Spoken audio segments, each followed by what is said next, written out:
नमस्कार दोस्तों, स्वागत है आपके अपने YouTube चैनल राजस्थान बेरोजगार छात्र संघ पे। आज हम इस वीडियो में बात करेंगे संविदा कर्मचारियों को लेकर बनी नई नीति की। जी हाँ दोस्तों, पिछली सरकार ने संविदा कर्मचारियों को नियमित करने के लिए बनी थी नई नीति। नया कानून भी नहीं दे पा रहा है संविदा कर्मियों को पूरी राहत। क्या कुछ है पूरी अपडेट इस वीडियो में जानेंगे, तो वीडियो को शुरू से लेकर अंत तक जरूर देखिएगा।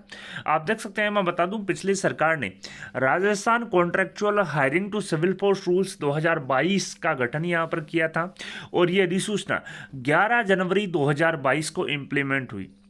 नई सरकार भी उसी नीति को आगे बढ़ाने की राह पर। प्रदेश के 2 लाख से अधिक संविदा कर्मियों को नियमित होने का इंतजार। कई कर्मचारियों को तो नहीं मिल रहा न्यूनतम मजदूरी के सम्मान भत्ता। जैसा कि देख सकते हैं, प्रदेश के संविदा कर्मियों की स्थायी नौकरी की चाह अब सरकारी कायदों में उलझी हुई है।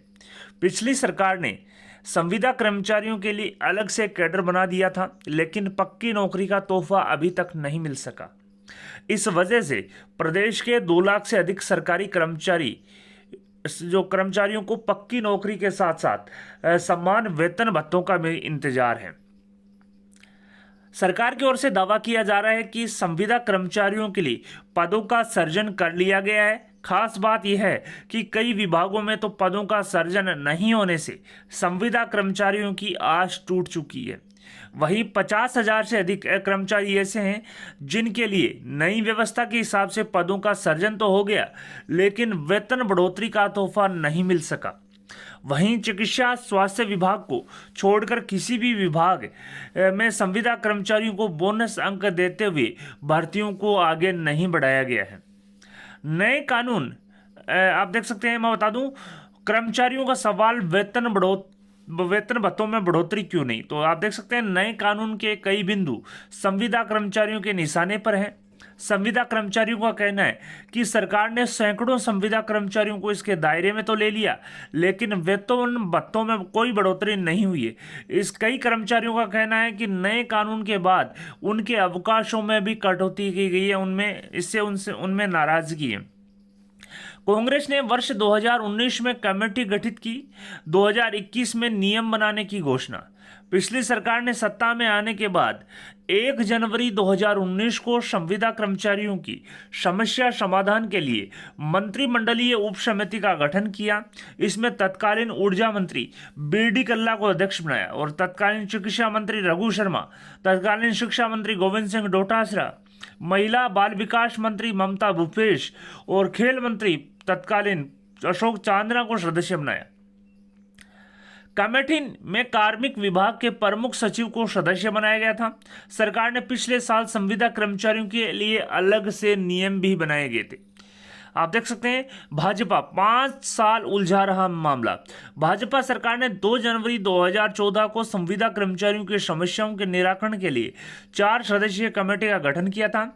इसमें तत्कालीन मंत्री राजेंद्र राठौड़ को अध्यक्ष बनाया था।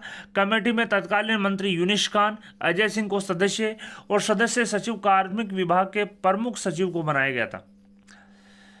पिछली सरकार ने दिखाया था ये रोड मैप, भर्तियों में अलग से कोटा, अलग से बनेगी मेरिट।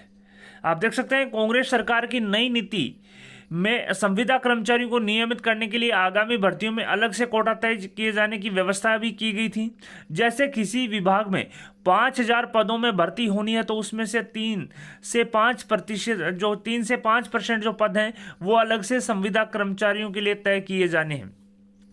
सभी विभागों में अलग कैडर खुल सकेंगे। तबादले संविदा कर्मियों के नियमित नहीं होने की वजह से उनका तबादला भी नहीं हो पाता। विशेष परिस्थिति में तबादला करने पर रिलोकेशन का नाम दिया जाता है। ऐसे में सरकार की ओर से इनके लिए Rajasthan contractual appointment to civil post rules 2021 बनाने का अप्रूवल यहाँ पर किया था।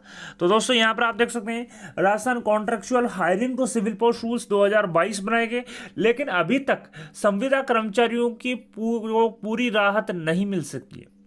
एक्सपर्ट रिव्यू क्या कहता है? समीक्षा के बाद 3 साल में हो नियमित। सभी सरकारों की ओर से संविदा भर्तियों को बढ़ावा दिया जा रहा है।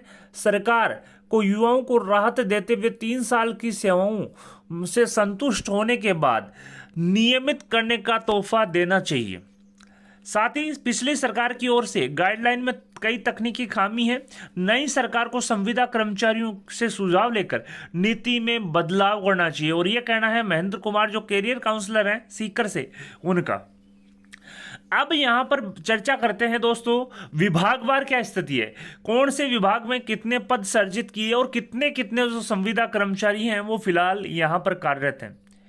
मैं बता दूं, चिकित्सा विभाग में सर्जित पद 39,579, नियुक्त कर्मी 16,448, शिक्षा विभाग 31,473 पद सर्जित, नियुक्त कर्मी 30,914, ग्रामीण विकास में 12,436 पदों का सर्जन हुआ, जिसमें से 3,675 जो कर्मचारी वो नियुक्त हैं। स्वच्छ भारत मिशन में 195 पदों का सर्जन हुआ, वर्तमान में 63 जो कार्मिक है वो कार्यरत हैं। राजीविका में 854 पदों का सर्जन हुआ, वर्तमान में 376 जो संविदा कर्मचारी हैं वो कार्यरत हैं। जलग्रहण में 580 पदों का सर्जन हुआ, जिसमें से 135 फिलहाल कार्यरत हैं। अल्पसंख्यक विभाग में 5562 पदों का सर्जन हुआ और 5562 जो कार्मिक है वो नियुक्त हैं। संस्कृत शिक्षा विभाग में 21 पदों का सर्जन हुआ और वर्तमान में 15 पदों पर जो है वो कार्मिक कार्यरत है। तो दोस्तों यहाँ पर आप देख सकते हैं, पिछली सरकार ने संविदा कर्मचारियों के लिए नियमितीकरण को लेकर नीति बनाई थी। Rajasthan contractual hiring to civil post rules 2022 बनाए गए थे, जो यहाँ पर 11 जनवरी 2022 से इंप्लीमेंट है।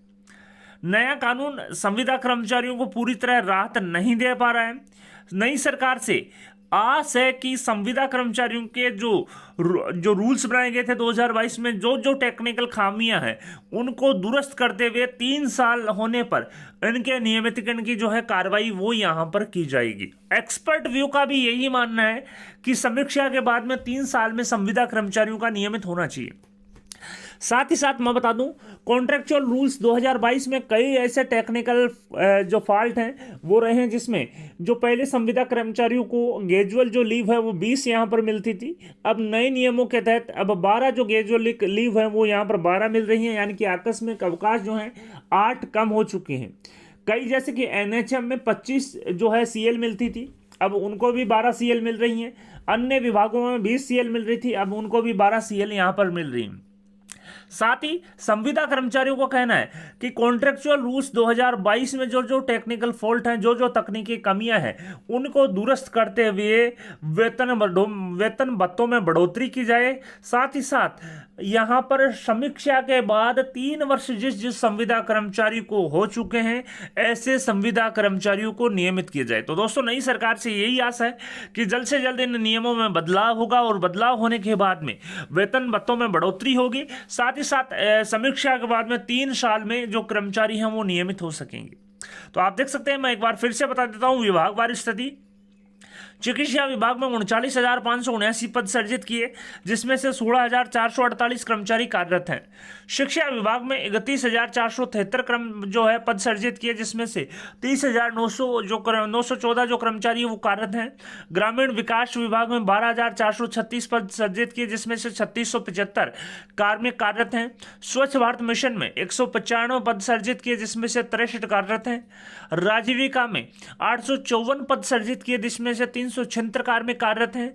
जलग्रहण में 580 पदों का सर्जन हुआ, जिसमें से 135 कार्यरत हैं।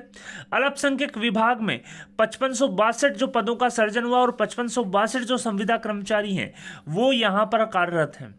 साथ ही साथ संस्कृत शिक्षा विभाग में 21 पदों का सर्जन हुआ, जिसमें से 15 जो कार्मिक हैं वो अभी भी कार्यरत हैं। तो दोस्तों, वर्तमान सरकार से संविदा कर्मचारियों की आस है कि जल्द से जल्द जो है रूल्स में संशोधन किया जाए और संशोधन करते हुए इनके वेतन भत्तों में बढ़ोतरी की जाए और 3 वर्ष जिस संविदा कर्मचारी को हो चुके हैं, ऐसे संविदा कर्मचारियोों को रूल्स 2022 के अकॉर्डिंग नियमित किया जाए। वीडियो पसंद आए तो अपने दोस्तों के साथ लाइक और शेयर करना न भूलें। आपके अपने यूट्यूब चैनल राजस्थान बेरोजगार छात्र संघ को सब्सक्राइब करें और सब्सक्राइब बटन के साथ ही बेल आइकन है उस पर भी क्लिक करें, ताकि आने वाले लेटेस्ट वीडियोज के नोटिफिकेशन सबसे पहले आपको मिल सके। धन्यवाद दोस्तों, thank you for watching Rajasthan बेरोजगार छात्र संघ।